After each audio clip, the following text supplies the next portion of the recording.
नमस्कार बच्चों, मैं सारिका तिवारी आज आपको गणित विषय में कक्षा 10वीं के अध्याय 6 त्रिभुज की 6.5 प्रश्नावली के कुछ प्रश्नों को समझाऊंगी। इसमें हम 6.5 का प्रश्न नंबर 6 देखेंगे। प्रश्न नंबर 6, एक समबाहु त्रिभुज एबीसी की भुजा 2a है। एक समबाहु त्रिभुज एबीसी है, उसकी भुजा की माप 2a है। उसके प्रत्येक शीर्षलंब की लंबाई हमें ज्ञात करना है। बच्चों, जो समबाहु त्रिभुज होता है उसकी तीनों भुजाएं क्या होती है? समान होती हैं। अब हमें एक भुजा की माप 2a दी है, यानी तीनों भुजा 2a होंगी। अब हमें इसका शीर्षलंब ज्ञात करना है। जो समबाहु त्रिभुज का शीर्षलंब होता है वो उसकी सम्मुख भुजाओं को समद्विभाजित करता है। जो समबाहु त्रिभुज का शीर्षलंब होता है वो तीनों भुजाओं के लिए बराबर होगा और उसकी सम्मुख भुजाओं को समद्विभाजित करता है। तो हम सबसे पहले देखें, हम क्या लिखें? एक त्रिभुज एबीसी है, ठीक, जो कैसा है? समबाहु। एक त्रिभुज एबीसी है जो कैसा है? यहां लिखें हम, जो समबाहु त्रिभुज है। जो त्रिभुज एबीसी है वो जो एबीसी है वो कैसा है? समबाहु त्रिभुज है। समबाहु त्रिभुज की प्रत्येक भुजा की माप क्या होती? बराबर होती। हम यहाँ त्रिभुज बना लें, ये ए बी सी, ठीक। इसकी भुजा की माप ये ए बी बराबर 2a, ए सी बराबर 2a, बी सी बराबर 2a। हम लिख दें यहाँ पर ए बी बराबर बी सी बराबर ए सी। क्यों? क्योंकि त्रिभुज हमारा समबाहु त्रिभुज है। लिख दिया। अब हमें शीर्षलंब की लंबाई ज्ञात करनी है। हम ये शीर्ष ए से भुजा बी सी पर शीर्षलंब डालें। ये लंब डाला हमने। ये भुजा बी सी को क्या करता है? समद्विभाजित करता है। हम लिख दें समबाहु त्रिभुज के शीर्षलंबों की लंबाइयां बराबर होती हैं तथा सम्मुख भुजा को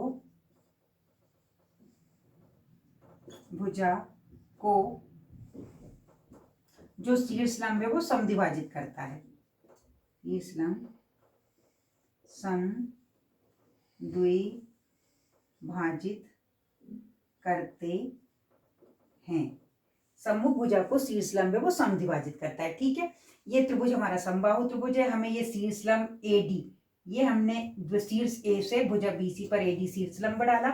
हमें एडी की लंबाई ज्ञात करना है और हम बी से डालें शीर्षलंब तो एसी भुजा पर ये बीई हो जाएगा और जब सी से डालेंगे तो ए बी भुजा पर बी एफ हो जाएगा। ये शीर्षलंब आपस में, इनकी जो लंबाई है वो आपस में कैसी होंगी? बराबर होंगी। हम किसी एक की लंबाई ज्ञात कर लें तो हम इसके लिए क्या करते हैं? ये ए डी बी शीर्षलंब डाला है, यानी ये 90 अंश का कोण बना रहा है। तो हम लिख दें त्रिभुज ए डी बी क्या है? एक समकोण त्रिभुज है। ए डी बी एक समकोण त्रिभुज है। समकोण त्रिभुज है तो पाइथागोरस प्रमेय लगेगी। इसमें देखिए कर्ण जो है वो ए बी है। हम लिख दें ए बी बराबर कितना आ रहा है इसमें? 2a।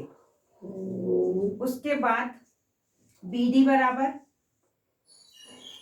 बराबर देखिए, जो ये शीर्षलंब है इसमें बीसी भुजा को दो बराबर भागों में बांटा है, यानी ये 2a आधे आधे हो गए तो ये a और ये तो बी डी बराबर क्या होगा? a। हमें शीर्षलंब यानी लंब ज्ञात करना है। हम लिख दें ए डी बराबर हमें ज्ञात करना है, ठीक। हम इसमें पाइथागोरस प्रमेय लगा दें क्योंकि ये एक समकोण त्रिभुज है।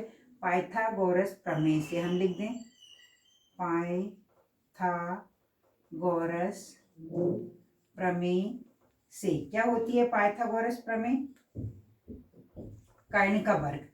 कर्ण हमारा ए बी है। देखिए पाइथागोरस प्रमेय होती है कर्ण का वर्ग बराबर लंब का वर्ग प्लस आधार का वर्ग। कर्ण क्या है? ए बी, तो कर्ण का वर्ग ए बी का वर्ग बराबर लंब क्या हो गया? ए डी, यानी हमारा शीर्षलंब जो है वो लंब है। ए डी का वर्ग प्लस आधार क्या हो गया? B D. ये हमने लिख दिया बी डी का वर्ग। ए बी का मान आपका 2a है, 2a का वर्ग बराबर ए डी का मान नहीं है, हमें ज्ञात करना है, प्लस बी डी आपका कितना है? a, तो a का वर्ग। ये 2 का वर्ग खोलेंगे तो 2 दूनी 4, 2 गुणित 2 और a का वर्ग, ये 4a वर्ग हो गया। इस a वर्ग का मैं पक्षांतर करूंगी तो माइनस a वर्ग हो जाएगा प्लस a वर्ग का, और यहाँ पर ad का वर्ग बचा। 4a में से 4 ए के वर्ग में से 1 ए का वर्ग जाएगा तो 3 ए का वर्ग बचेगा, बराबर से ए डी का वर्ग। आपको बच्चों पता है यदि हमें इस साइड से वर्ग हटाना हो तो दूसरी साइड करनी चढ़ जाती है, जिसे हम वर्गमूल लेना कहते हैं। आप साधारण शब्दों में ये करिए कि यदि हमें इस साइड से वर्ग हटाना हो, एक साइड से वर्ग हटाना है तो वर्ग हटकर दूसरी साइड पर करनी चढ़ जाती है। तो इसको कैसे लिखेंगे हम, करनी 3 ए का वर्ग बराबर ए डी। ये ए डी हमारा, ये वर्ग हट गया, इधर करनी चढ़ गई। करनी में आपको पता है जो संख्या 2 बार आती है वो 1 बन के बाहर आ जाती है। ए देखो ए का वर्ग यानी ए 2 बार है, ए बाहर आ गया और करनी 3 बचा। तो हम इसे लिखेंगे करनी 3 बराबर ए डी, या करनी 3 ए। ये हो गया हमारा शीर्षलंब की लंबाई। शीर्षलंब की लंबाई आपकी क्या हो गई, ए करनी 3 या करनी 3 ए। हम ए को वैसे आगे लिखेंगे तो ज्यादा अच्छा लगेगा, तो हम इसे लिखें ए करनी 3। ये हमारे शीर्षलंब की लंबाई हो गई, जो कि समबाहु त्रिभुज के लिए प्रत्येक शीर्षलंब की लंबाई बराबर होती है, यानी हर शीर्षलंब उसका क्या आएगा, ए करनी 3। और यदि इकाई दी हो सेंटीमीटर तो सेंटीमीटर लगाएंगे, मीटर दिया हो तो मीटर लगाएंगे। अब देखिए हम इसका ही प्रश्न नंबर 9 देखें। प्रश्न नंबर 9 है 10 मीटर लंबी एक सीढ़ी एक दीवार पर टिकाने पर भूमि से 8 मीटर ऊंचाई पर स्थित एक खिड़की तक पहुंचती है। दीवार के आधार से सीढ़ी के निचले सिरे की दूरी ज्ञात करो। जब भी इस प्रकार के प्रश्न आएंगे तो आपको एक समकोण त्रिभुज बनाना है। ऐसा ये हमने बना लिया। सीढ़ी की लंबाई हमेशा कर्ण होती है, ये सीढ़ी, हम इसको नाम दे दें ए बी और सी, यानी ए सी हमारी सीढ़ी हो गई, ये सीढ़ी। ठीक, उसके बाद सीढ़ी एक दीवार पर टिकाने पर भूमि से 8 मीटर ऊंची खिड़की तक जाती है। ये दीवार की खिड़की है, ये खिड़की तक जाती है। खिड़की कितने मीटर है, 8 मीटर। सीढ़ी कितनी है, 10 मीटर। हमें दीवार के आधार से, ये दीवार का निचला सिरा, दीवार के आधार से सीढ़ी के निचले सिरे की दूरी ज्ञात करना है, यानी ए बी हमें ज्ञात करना है। ठीक है, ये हमें नहीं दिया है। अब ये त्रिभुज ए बी सी एक समकोण त्रिभुज बन रहा है। समकोण त्रिभुज में कौन सी प्रमेय लगती है, पाइथागोरस प्रमेय। हम इसे पाइथागोरस प्रमेय से हल करेंगे। तो हम लिखें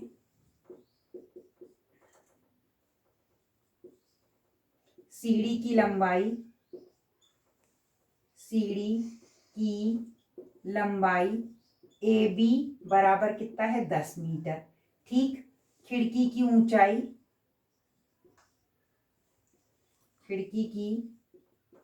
कितनी है, ऊंचाई है, लंबाई कितनी दी हुई है हमें, 8 मीटर। उसके बाद दीवार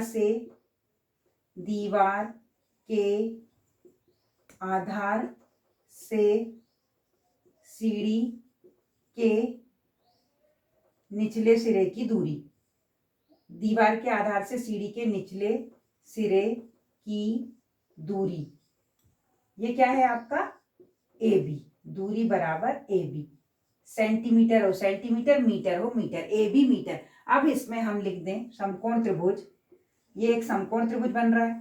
समकोण त्रिभुज का नाम क्या है, ए बी सी। जिसपे हमें समकोण बताना है वो बी बिंदु है, तो हमने से बीच में लिया। समकोण त्रिभुज ए बी सी में कौन सी प्रमेय लगाएंगे बच्चों, पाइथागोरस प्रमेय से। पाइथागोरस प्रमेय क्या होती है, पाइथागोरस प्रमेय, कर्ण का वर्ग क्या होती है, कर्ण, इसमें देखिए गणितीय भाषा में क्या है, कर्ण एसी का वर्ग। कर्ण का वर्ग बराबर लंब का वर्ग प्लस आधार का वर्ग। लंब क्या है आपका, बीसी, इसका वर्ग, और आधार यानी वही दीवार से सीढ़ी की दूरी क्या है, ये ए बी, ये लिख दिया हमने। अब इसमें मान रखें, एसी हमारा कितना दिया हुआ है, देखिए एसी आपका 10 दिया हुआ है। एसी सीढ़ी की लंबाई है, जो ये यहाँ पर हमारा, ये मैंने ए बी लिखा, ये गलत, मैंने गलत बिंदु डाल दिया, एसी है वो, ये एसी। सीढ़ी की लंबाई एसी कितना है, 10 मीटर, यानी 10 का वर्ग बराबर बीसी कितना है, 8 का वर्ग प्लस ए बी हमें ज्ञात करना है। 10 का वर्ग करेंगे 100, 10 धम 100, 8 अठैया 64 प्लस ए बी का वर्ग जरूर लगाना है आपको, ए बी का वर्ग। हम 64 का पक्षांतर कर दें तो 100 ऋण 64 बराबर ए बी का वर्ग। 100 में से 64 जाएंगे तो 36 आ जाएगा, ए बी का वर्ग।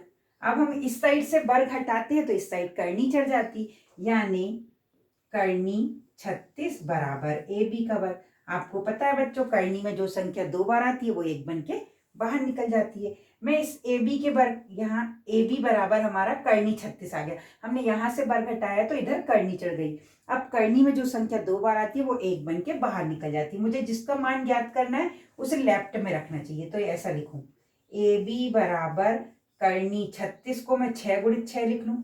6 का जोड़ा बन गया तो 1 6 बाहर आ जाएगा, तो 6 मीटर हमारा दीवार के निचले सिरे से सीढ़ी के निचले सिरे की दूरी ए बी बराबर 6 मीटर। इस प्रकार हमने सवाल नंबर 6 और 9 को हल किया। 9 जैसा ही प्रश्न नंबर 10 भी है। तो इस तरह के प्रश्न आपको इस प्रश्न के आधार पर तैयार करना है। धन्यवाद बच्चों।